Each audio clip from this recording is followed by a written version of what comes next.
The dojo's polished wooden walls echoed with sharp, mocking laughter, a sound that cut through the air like a blade. It ricocheted off the mirrors, the blue mats, the neatly stacked sparring gear, and landed squarely on Rosa Martinez, who stood frozen, mop in hand, its damp tip dripping onto the floor she'd just cleaned. Her gray sweatpants, frayed at the hems and splotched with bleach stains, hung loosely on her frame. Her hands trembled, not from fear, but from something raw, something ancient buried deep in her bones. The man in the crisp, white GI, Jake, a black belt with a swagger that filled the room, pointed at her with a smirk that oozed condescension. "Come on, then," he said, voice dripping with amusement. "Let's see what you've got." The crowd, students, parents, instructors, erupted again, their laughter a wave that threatened to drown her. A few shifted uncomfortably, their eyes darting away, but most leaned in, eager for the punchline. They saw only the cleaning lady, the invisible woman who scrubbed their sweat from the mats, who emptied their trash, who existed only in the periphery of their world. The gym fell silent after the laughter faded, the air thick with anticipation, everyone waiting for Rosa's inevitable humiliation. No one could have predicted what came next. Rosa, 43, single mother, survivor, had been the West Valley Martial Arts Academy's janitor for 5 years. She arrived before dawn, her sneakers squeaking softly against the floor as she worked, and left long after the last student had gone home, the scent of disinfectant clinging to her skin. To them, she was a shadow, unnoticed, unnamed. They didn't know her story. How could they? No one asked why her left hand was stiff, why she wore long sleeves in the stifling summer heat, or why she lingered sometimes outside the training rooms, her eyes tracing the movements of the fighters with a quiet intensity.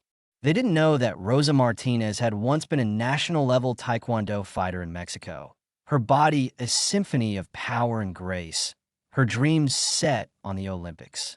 That was before her husband, a charming, brutal coach, shattered her spirit as methodically as he'd once honed her technique. He left scars, some visible, some not. And when she fled with her young son, Daniel, she carried only 2 backpacks and the ghost of the woman she used to be. America was no fairy tale.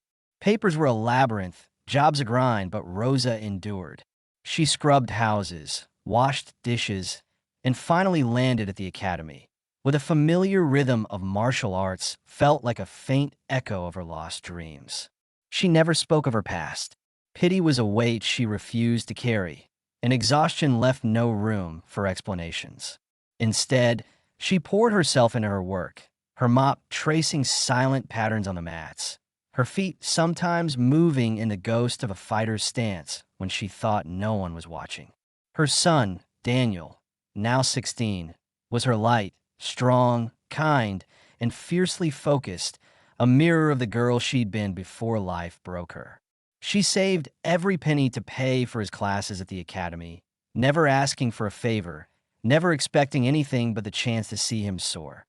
That day, the dojo buzzed with a demonstration, parents snapping photos, instructors barking orders, students showing off. Rosa, as always, faded into the background, wiping down glass doors, collecting discarded water bottles, staying clear of the spotlight. Jake, the former state champion, commanded the room with his charisma and just a hint of arrogance. He tossed out challenges, landed punches with flair, and reveled in the crowd's applause. Then, fishing for one last laugh, his eyes landed on Rosa, half hidden in the corner, mop in hand. "Hey, how about you?" he called, his grin wide and careless. "Want to try your luck?" The room exploded with laughter, a sound that clawed at Rosa's chest. A few students averted their eyes, embarrassed, but others leaned forward, amused.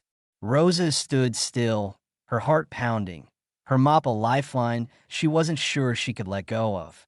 Jake pressed on, oblivious to the shift in her eyes. "Come on, let's see what the cleaning crew's got." The words landed like a spark on dry tinder.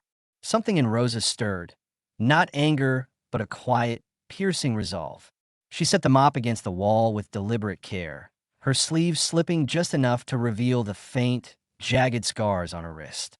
The crowd murmured, some snickered, others gasped. As she stepped forward, her movements slow but steady, her eyes locked on Jake's. "Okay, go easy," Jake said, chuckling nervously, raising his hands in mock defense. Rosa didn't respond. She bowed, her posture precise, her gaze unwavering. "Perfectly," she said softly, her voice steady as stone. Then she slipped into a fighting stance, her body low and balanced, a stance that made two older instructors in the crowd sit up, their eyes narrowing with recognition. Jake swung first, a lazy jab meant to amuse, expecting her to stumble or shrink. She didn't. Her arm snapped up, blocking the strike with a fluidity that silenced the room. He tried again, faster, sharper. She ducked, pivoted, and in one breathtaking motion, swept his leg from under him. Jake hit the mat hard, his GI crumpling, his pride cracking like glass. The dojo was a vacuum of silence. Jake stared up at her, his mouth slightly open, his confidence shattered. Rosa extended a hand, her expression calm but unyielding. He took it, dazed, and when he stood, he bowed, not the casual nod of before, but a deep, reverent gesture that spoke of respect hard-earned. A whisper rippled through the crowd. "Who is she?" And from the back, a soft voice answered, "She's Daniel's mom." The silence broke into applause, not the polite kind, but a raw, reverent wave that swelled from the realization they'd just seen something profound. Rosa didn't smile. She didn't bask.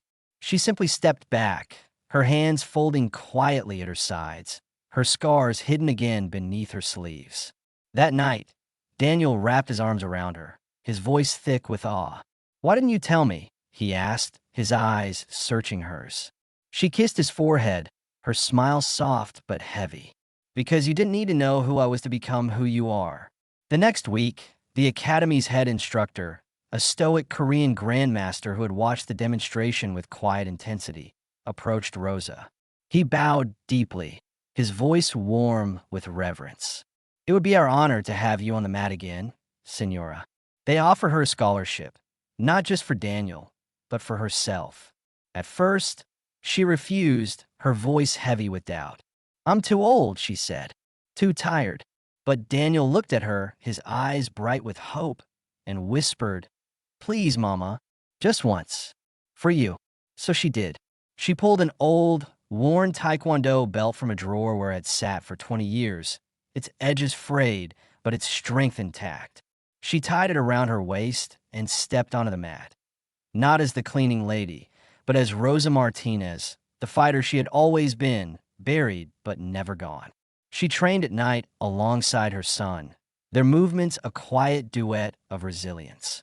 The students who once overlooked her now watched with awe, their whispers turning to stories of their own, struggles, losses, triumphs no one had seen.